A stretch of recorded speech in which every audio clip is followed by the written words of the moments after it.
Welcome back to Sissy Maya. Make sure to subscribe to our channel to never miss an update. Additionally, consider subscribing to my Patreon to get access to these features, and much more. My consuming interest in women's apparel began before I entered junior high school. I would look with interest at my female classmates as their bodies were just beginning to develop. I would try to see their bras through their blouses or catch a glimpse of their lacy slips under their skirts. On occasion, I would even imagine myself dressed like my classmates. At home, I would look through the catalogues that we regularly received, paying particular attention to the women's apparel, whether it was lingerie, dresses, gowns, or even maternity. I was enthralled with it all. While I would rummage through Mom's lingerie drawer or her closet when she wasn't around, I usually only looked at her lovely things or briefly touched them because they were Mom's and moms are to be treated special by their boys. I mean, how would it look if Mom caught me wearing her lacy panties and slips or one of her nightgowns? So, even with my consummate interest in feminine apparel, I had not taken the final step of wearing any of these delightful items.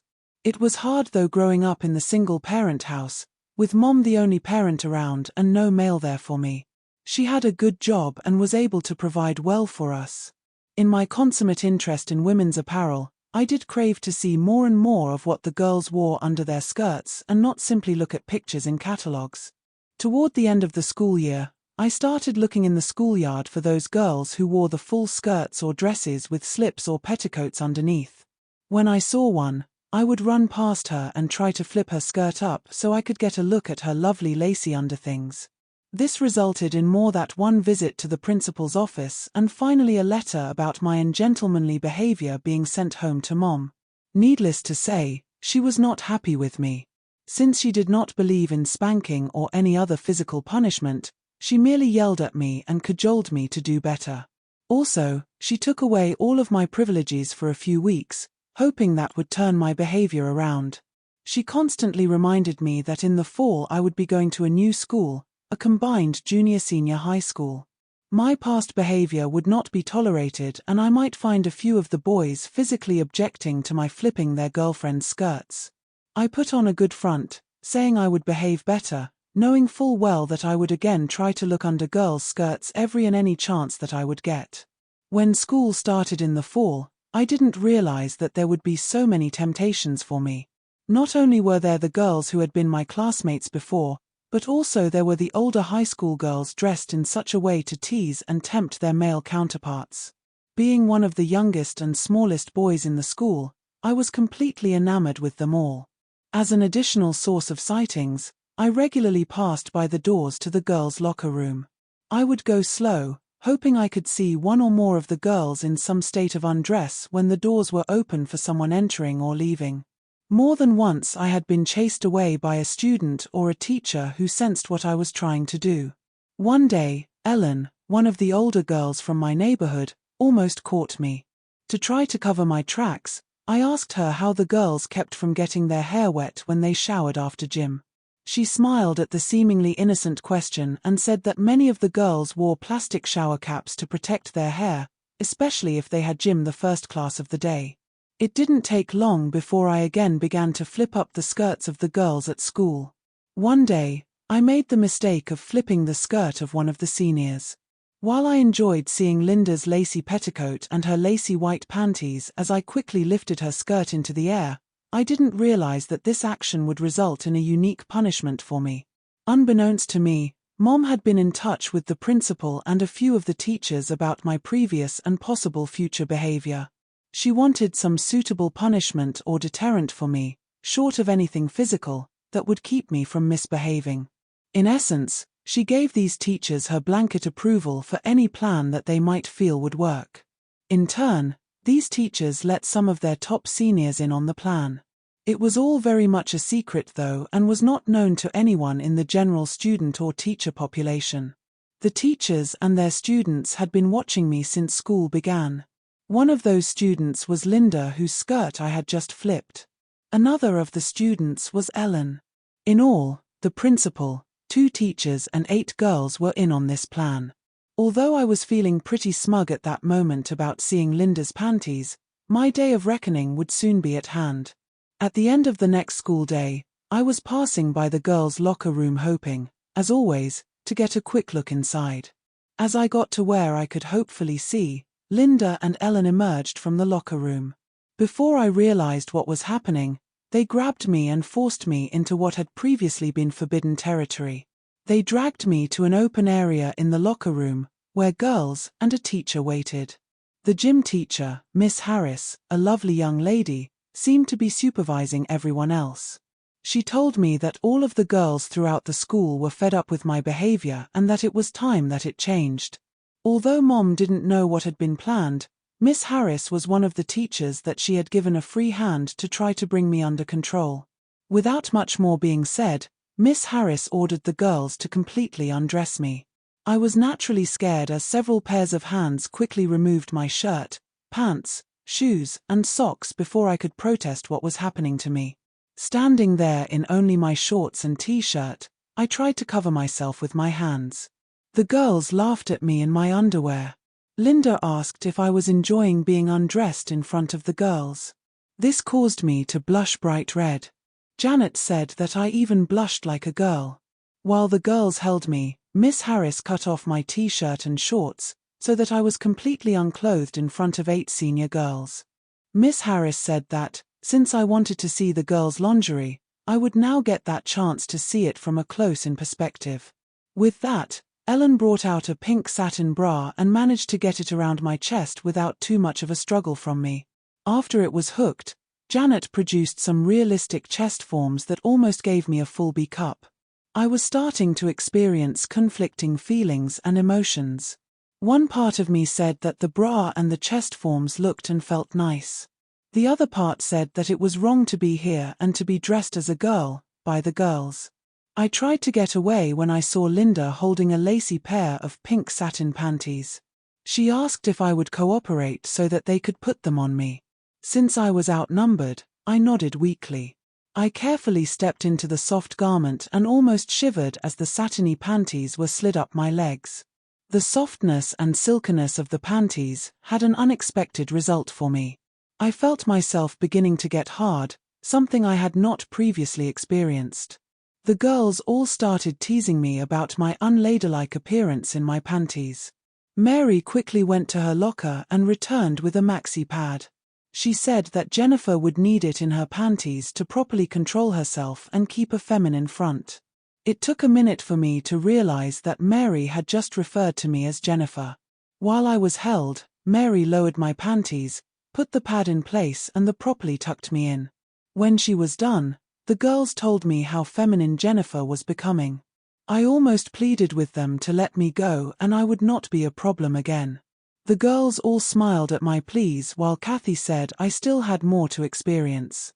I was then dressed in a girl's green one-piece, belted, front-button gym suit with short sleeves and elastic around the legs. Pink anklets and pink tennis shoes completed my gym outfit.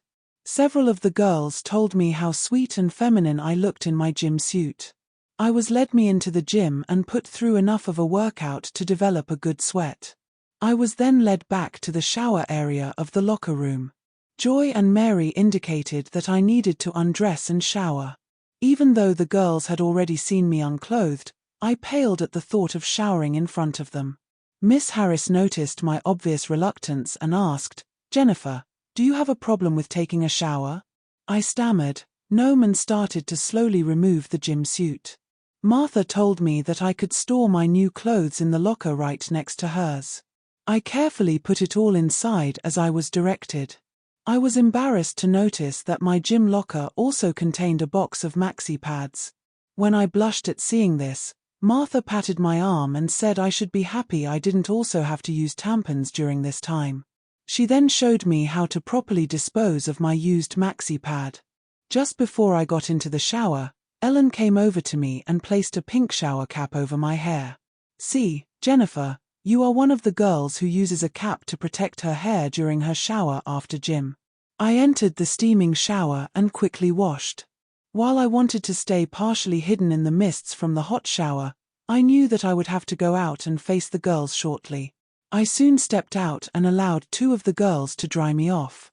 One of the girls had some scented feminine bath talc and applied it to my body. Another girl proceeded to wrap a towel around me so that it covered me from my chests to just below my male parts.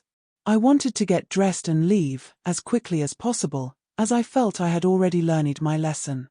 However, I still had more to endure. Miss Harris stood before me and told me what the rest of my punishment would be. For my bad behavior, since there was already a past history of it from my prior school, I could be suspended from school for 2 weeks, or I could accept the punishment that was about to be offered me. For the next 2 weeks, I would dress as a girl when I attended school.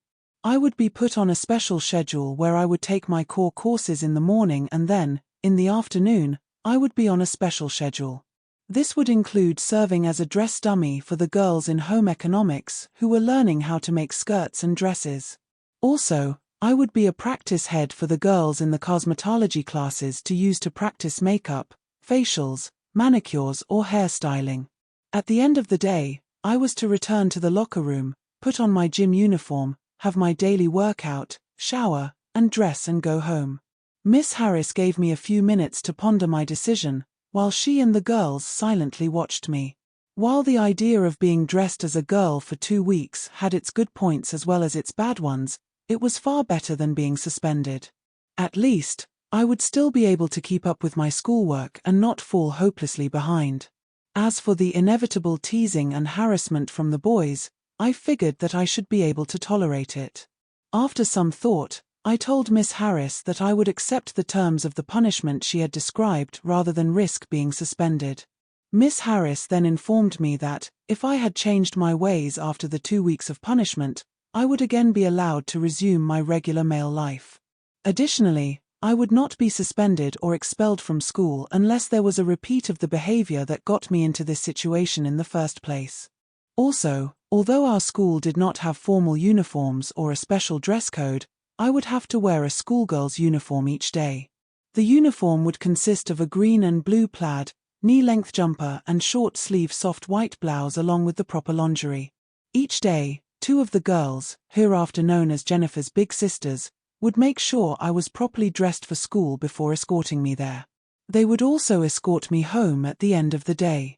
I was also informed that my 2 weeks also included the intervening weekend. Mom had already been contacted and agreed to the punishment. She had assured everyone that I would be properly dressed at all times. She told Miss Harris that she would go shopping for the starter wardrobe that I would need. After I heard the scope and extent of my punishment, I stood in the middle of my big sisters. My towel was removed and Linda and Ellen expertly dressed me while the rest of my big sisters watched. First, I learned that my pink satin bra and panties that I had worn for my workout were to be worn only under my gym suit. Ellen quickly fastened a lacy white satin bra across my chest and made sure that the chest forms were snugly placed in my cups. Linda then placed a white satin garter belt around my waist and fastened it. She told me that I would feel so much more feminine wearing stockings and suspenders rather than wearing pantyhose. She then helped me into a lacy white pair of satin panties. Before anything else was put on me, she made sure I had a maxi pad and even watched me to make sure I positioned it correctly. I was then seated on the locker room bench and shown how to put on my black seamed stockings. Ellen told me that seamed stockings made my legs look very feminine. She also said that I had to make sure that I kept the seams straight. Ellen then showed me how to properly attach my stockings to the suspenders. When the stockings were properly attached, I was allowed to stand up and move some. I will say that I was enjoying the tautness of the stockings against my suspenders, and I think the girls knew it. 1 or 2 teased me about my feminine status. A lacy, full white satin slip was quickly put over my body. I wanted to touch the lace covering the bodice of the slip, but I thought better of it. My white uniform blouse was very soft and had 2 long streamers at the collar that could be tied into a big floppy bow. I briefly fumbled with the buttons, as they were backward from what I was used to. Ellen helped me into my jumper and zipped the back while Linda tied the streamers into a big bow. Lastly, I had a pair of 1-inch heels slid onto my feet. The girls took turns holding me up and helping me walk. In turn, each one gave me a few pointers about walking in heels. When I showed them that I could finally walk in heels, I was again seated on the bench. Janet, one of the cosmetology students, stepped close to me. She took her comb, brush, styling gel and hairspray and fashioned a somewhat feminine style out of my long, unkempt hair. She tied a white satin ribbon in my hair when she finished. Next she started to do my makeup. I almost reneged on the deal at that point. However, I sat there and let her put foundation and powder on my face. I closed my eyes, as directed, while she put some pink eyeshadow on my lids. A little pink blush was applied along my cheekbones. As she worked, Janet said that I didn't need much makeup since I was just into my teen years. She then applied some pink lipstick to my lips and had me blot on a tissue. Mary produced some perfume, a simple beaded necklace and some clip-on earrings. I was ready to go home at that point, and I think the girls were ready to let me go. However, I was handed a purse and shown how to carry it over my shoulder. I was also shown how to carry my school books like a girl would. I was also reminded that when I went to the restroom, I would have to hold up the skirt of my uniform while I sat down to do what was necessary. Finally, Linda and Ellen were ready to escort me home. With my purse over my arm and my books held in front of me, I started to leave the locker room. All of a sudden I felt the skirt of my jumper being pulled up, exposing my slip and panties.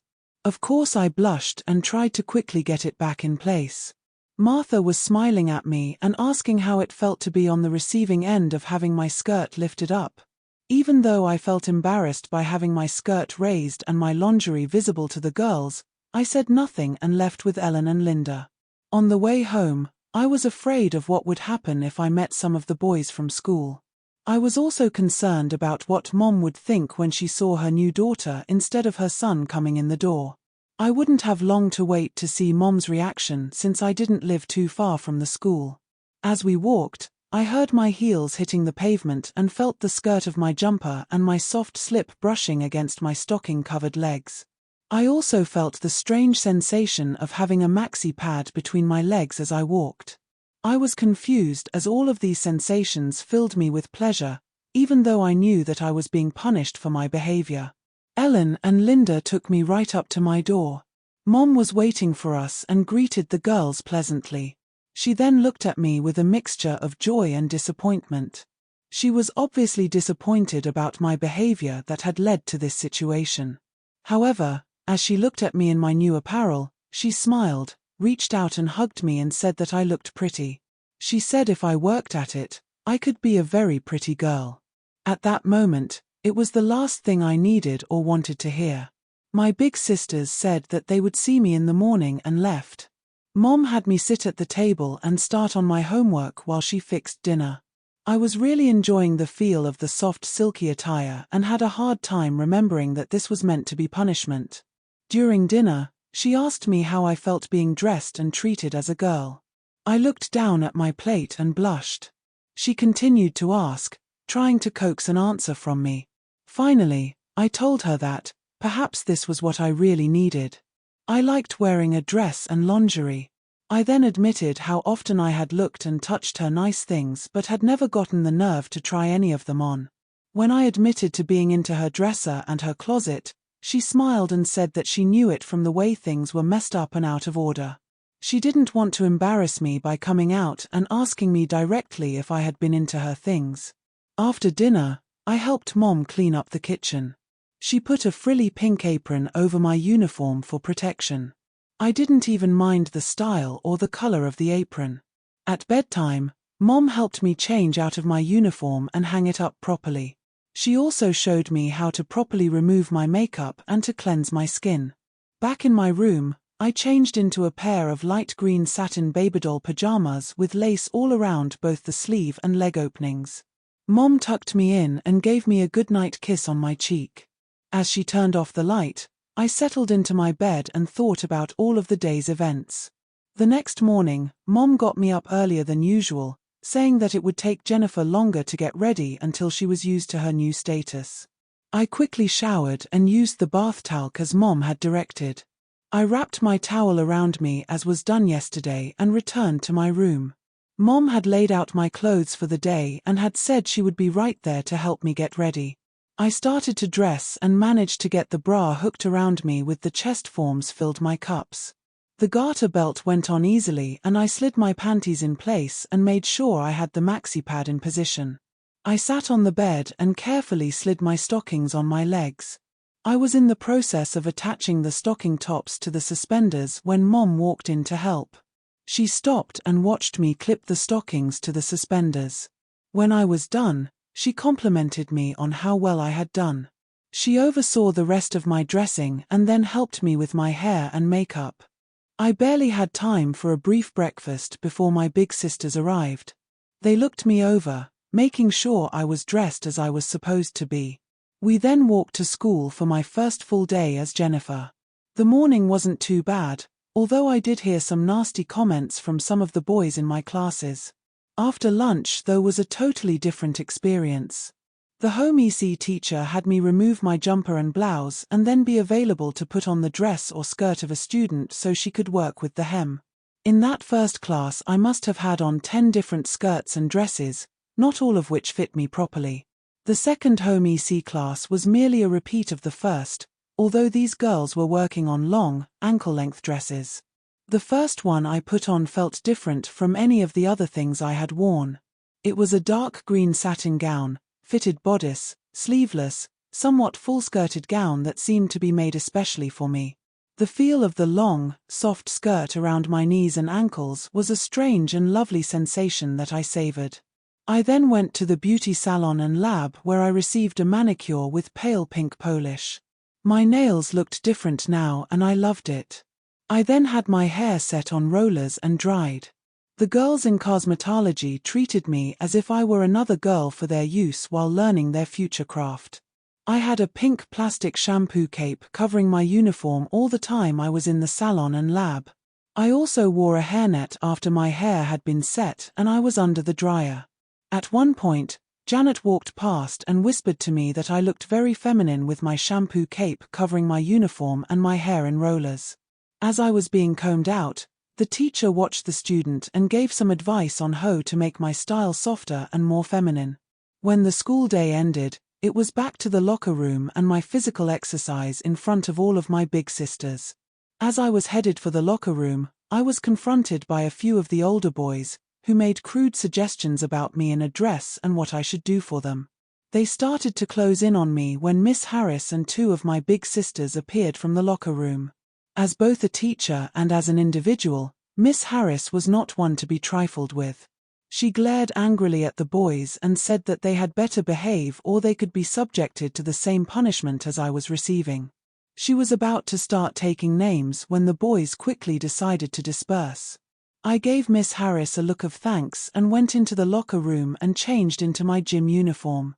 When my physical exercise was completed, I showered and dressed. Martha and Janet were waiting to escort me home.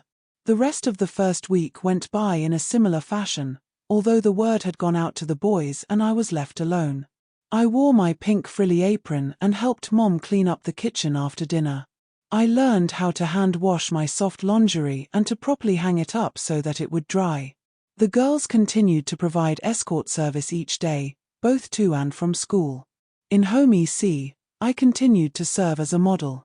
In the second class of the day, I was fitted with the dark green satin gown while the student made any adjustments to make the dress fit. If I didn't know better, I would have sworn that this was my gown. I was experiencing the different selections from the beauty salon as I received a pedicure, facial and makeover. On Friday, I even received a permanent, giving my hair soft curls. In the locker room after my new permanent, I was about to change into my gym suit when Ellen told me to stay dressed. Mary came up to me and said that there was a slumber party at her house and I was invited. When I looked at her quizzically, Ellen said I would be there and she would help me get ready. On the way home, I asked Ellen about the advisability of me being at the slumber party.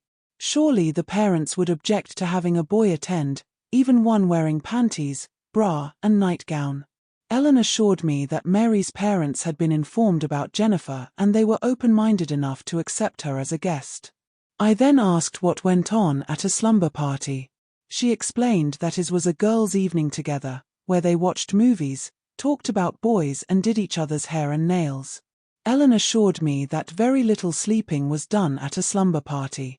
Once at home, Ellen talked to my mom and told her of the plans for the evening. Together, they selected a skirt and blouse for me to wear to Mary's. Ellen also selected my long lavender satin nightgown, matching panties, and a satin sleep bonnet for me to wear that night.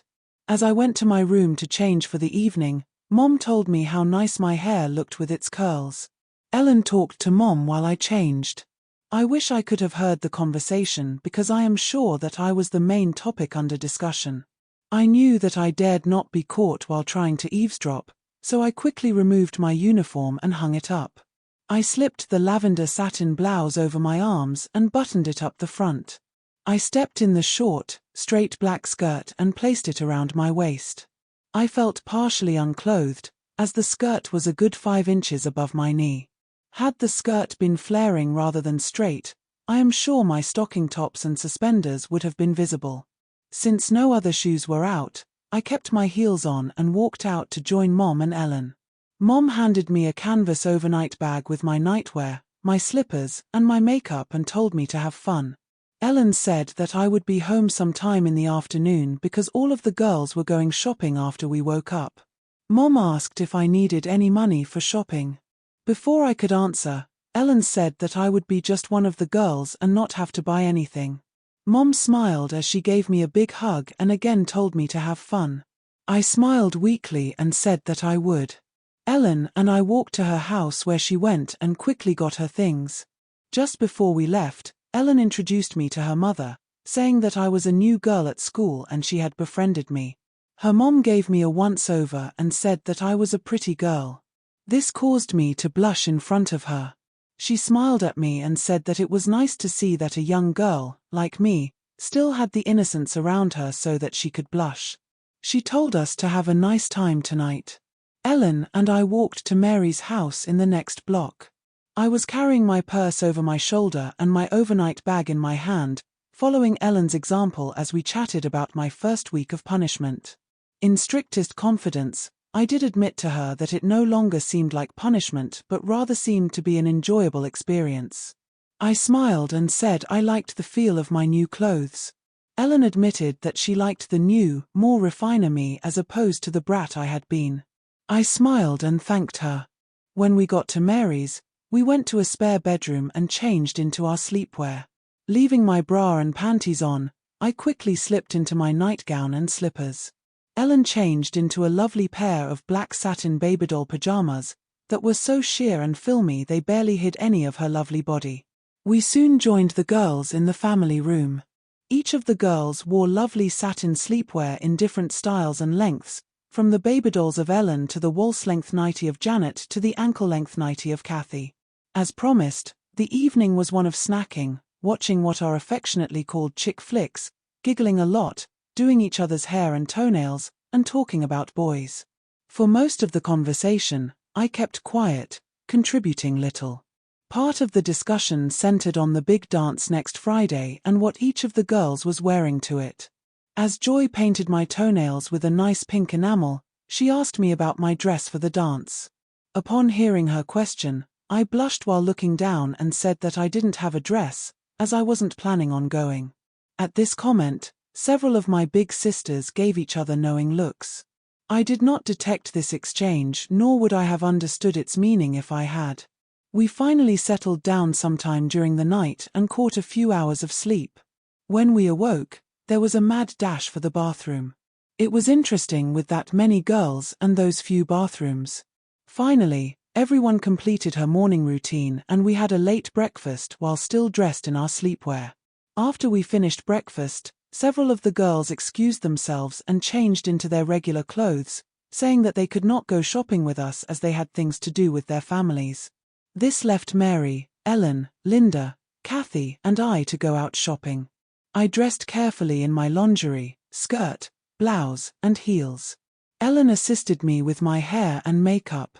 I was wondering what we were going to do about the weather since it was raining. Each of the girls wore a regular hooded raincoat over their clothes. Before I could ask if I would have a nice raincoat, the girls produced one of the old-fashioned, clear plastic raincoats with a belt and attached hood. I slipped it on, fastened the belt and adjusted the hood, ready for our shopping trip. We went to the mall, which had several large department stores and numerous small specialty shops. In one shoe store, Ellen suggested that I try on a pair of 4-inch heels. She reminded me that we were the same shoe size. Ellen casually asked the saleslady if they were available in dark green. Upon seeing me in my raincoat, she asked if we wanted the clear plastic rain boots also. Ellen smiled and said that perhaps we would be back for them later. When the heels in the requested color were brought out, my big sisters watched as I tried them on. They were ready to assist me if I had difficulty standing or walking in them. However, after a few steps around the store, I was able to walk almost effortlessly in the heels. Ellen jokingly said that I could wear them for her and break them in. Our next stop was the lingerie store, where Mary picked out bra, panties, garter belt and a long ankle-length full slip in dark green satin. I looked at the lovely lingerie and asked her why everyone was interested in dark green apparel. She just smiled in response. At the jewelry kiosk, we giggled as we held different length earrings up to each other's ears. Kathy held out a particularly lovely pair of gold clip-on roses and asked my opinion. I said that they looked very nice, but I thought most of my big sisters had pierced ears. She replied that it was a birthday gift for her mom. She had me try them on so she could see how they looked. She also had me try on the matching gold necklace. After a few minutes, she seemed satisfied and said that her mom would like them. I took them off and let Kathy have them. We kidded with each other as to whether any of us had the nerve to go into the exotic undies store and buy some of their sexy lingerie. Although none of us would admit to having the nerve to go in, we did look in as we walked past a few times. We did stop into the bridal and formal shop though. I did take some kidding about one day wearing white when I got married. I tried on a pair of elbow-length satin gloves in dark green to see how they felt. Linda said she liked them so much, she bought the pair for herself. The rest of the time was spent trying on different dresses, blouses, and skirts in the large department stores. I must admit that I enjoyed trying on the different styles and hearing my sister's comments about how things looked on me. It was mid-afternoon by the time we returned to Mary's house. Ellen and I picked up our overnight bags, thanked Mary for her hospitality and left. On the way to my house, I told Ellen that I had had a wonderful time. I also apologized to her for my previous behavior. She smiled and said that the change in my behavior was evident to all of my sisters. She reminded me that I had another week to endure before I could become a boy again. When she said this, I almost began to cry. I told Ellen that I wished Jennifer didn't have to go away. She said nothing but stopped walking and turned and hugged me until I was composed again. She didn't mention my wish the rest of the way home. After a quiet Sunday with Mom, I began my second week of punishment. On Monday, it seemed like I had settled into the routine of my new class schedule. After all of my classes on Tuesday, I headed for the girls' locker room and my physical education. When I entered, I saw 3 of my big sisters dressed in their green and gold cheerleading uniforms. I was about to put on my green gym suit when Amy, the head cheerleader, told me that I would be wearing something special this afternoon. With that, she pulled a cheerleader uniform out of the locker for me. Ellen gave me a white satin camisole to wear under the top, which I quickly put on. The gold satin panties went over my regular white satin panties and provided me with double protection. Amy helped me into the short green uniform, trimmed in gold and zipped up the back for me. I sat on the bench and put on my gold anklets and green and gold tennis shoes. Janet then enhanced and added to my makeup. She said that I should wear as much makeup today as the other girls. Lastly, she put several green and gold satin streamers in my hair and said I was ready. Amy handed me my pom-poms and then led me out to the field with the other girls. I was introduced to them as Jennifer, a special student here at the school. Amy gave me a quick course in our cheers and how to lead them. She said that if I didn't know a cheer or a routine, that I could just shake my pom-poms. I was nervous but said I would do my best. She flashed a radiant smile and said she knew I would. Throughout the afternoon, I followed the other girls in leading the cheers. As I jumped about, I could feel my short skirt moving about and revealing a bit of my gold panties. Somehow, I managed to get through the game. Afterwards, Annie hugged me and said that her little sister Jennifer had done a nice job. I thanked her for the compliment. Rather than change, I asked if I could wear my uniform home. Amy agreed, especially since she and Joy would be my big sister escorts today. Joy had my school uniform in a plastic garment bag, waiting for me. She said that she had watched me throughout the game and that I had done very well for not knowing any of the cheers or the routines. She smiled as she asked Amy if I was a good cheerleader. Amy replied that she wished she had some way to keep me on the squad. At home, Mom greeted us and told me that I looked lovely in my cheerleader uniform. I blushed, something I had been doing a lot of lately, and let her hug me. Later, when I took off the uniform and hung it up, I knew I would have to return it, but I wanted to keep it in my room for a few days. Mom thought that it would be all right and said she would call Amy and explain. The rest of the week hurried on to its conclusion. In a way, I was sorry to see Friday arrive, for it meant the end of my time as Jennifer. I dressed and met my big sister escorts for our one last walk to school. The morning classes passed quickly, as did the first home EC class. In the second class, I had the dark green satin gown on as the student did the finishing touches. I didn't want to take it off. Mrs. Thompson, the home EC teacher, told me I would look lovely in it tonight at the dance. When she said that to me, I was stunned speechless. As I stood there in the gown, Linda came into the room and told me that this was, indeed, my gown for the dance. She would have my gown and gloves, Ellen had my shoes, Mary my lingerie and Kathy my jewelry. Janet, during my time at the beauty salon and lab, would do my hair, makeup and nails. It took a few seconds for all of this to sink in. When it did, I thanked everyone for making it possible. Mrs. Thompson also assured me that Pamela had wanted to make my gown for tonight and had earned an A for her grade on this project. Linda said that I had to change and get to the beauty salon. She and the rest of my sisters would be waiting for me after school. I quickly changed back into my jumper and blouse while Linda took my gown for me. Janet was waiting for me when I arrived and quickly had me protected with my pink shampoo cape. She gently washed and conditioned my hair and then took me to a styling station, where she put my hair up in rollers.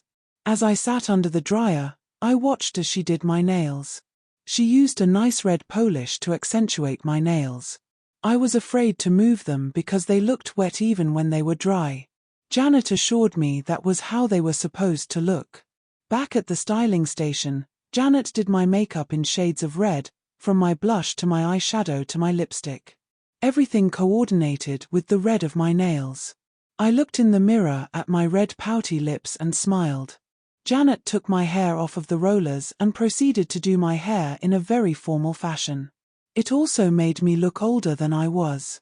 As a finishing touch, she took several tendrils of my hair and had them frame my face. I gasped when I saw her finished product and thanked her profusely. She removed my shampoo cape and walked out of the salon with me. All of the girls were meeting at Mary's to get dressed. Janet and Joy were my escorts this afternoon as we headed to Mary's house. By the time we got there, all of the others were already there in various states of dress and undress. Most were too excited to eat. Mary handed me the bag with my new lingerie and asked if I needed any help. I smiled and said if I have a little space, I believe I can manage getting into my lingerie. Mary took me to the spare room where I took off my uniform, sad that it would be for the last time, and removed white satin lingerie. I changed into my new green satin lingerie. I also took note that Mary had thoughtfully placed a maxi pad and black stockings in the bag for me. I luxuriated as the full, lacy satin slip slid over my body, covering me from the ankles to my bodice. Once I was dressed in my lingerie, I returned to the family room where all of the other girls were getting ready. Ellen handed me my heels, which I easily slid on my feet. Everyone was asking if I would be able to dance in those heels. I gasped and said that I had not even considered the thought of dancing. I then admitted that I wasn't sure I knew how to dance, especially to slow music. Everyone laughed at that statement, and then Joy, dressed in her black satin lingerie and heels, showed me how a woman can dance backward and in high heels. It took a few minutes with Joy before I felt comfortable. As we were putting on our gowns, gloves, jewelry, perfume, and making sure our makeup was still all right, I suddenly realized I had no idea who my date would be. I asked everyone who I would be dating, or would I not have a date. Martha quickly spoke up and said that her twin brother Roger would be my date.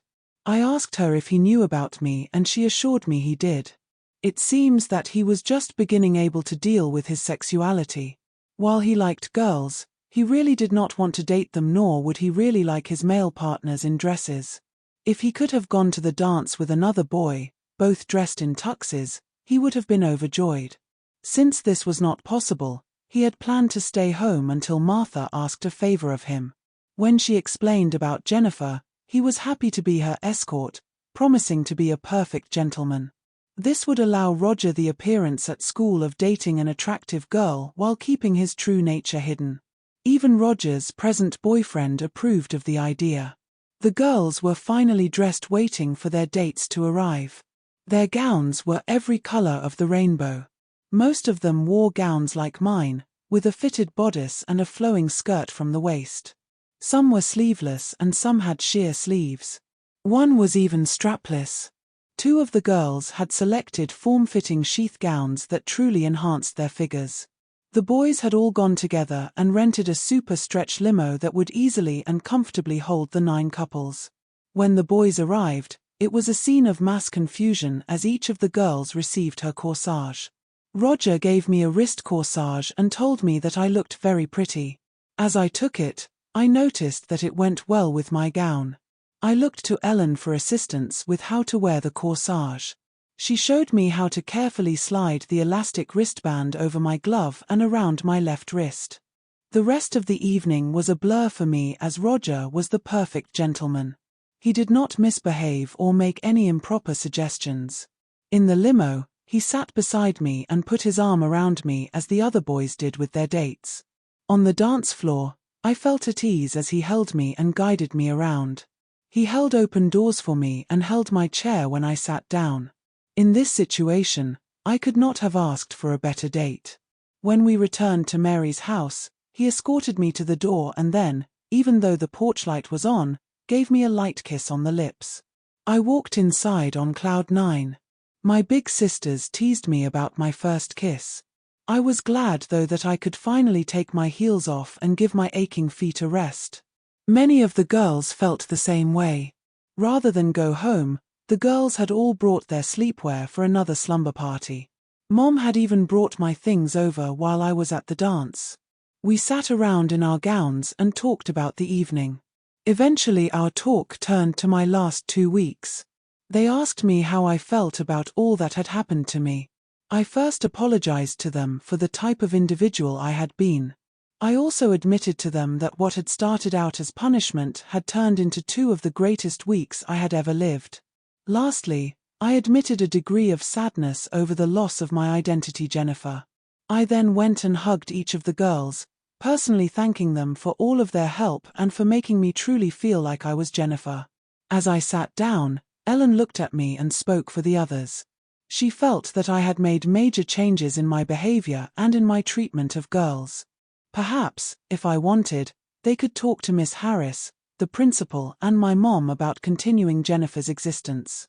I looked at her with tears in my eyes and asked if she and they really would do that for me.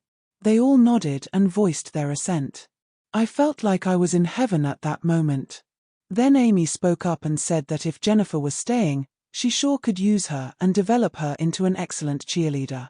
I look forward to again wearing the green and gold and serving as a cheerleader with Amy.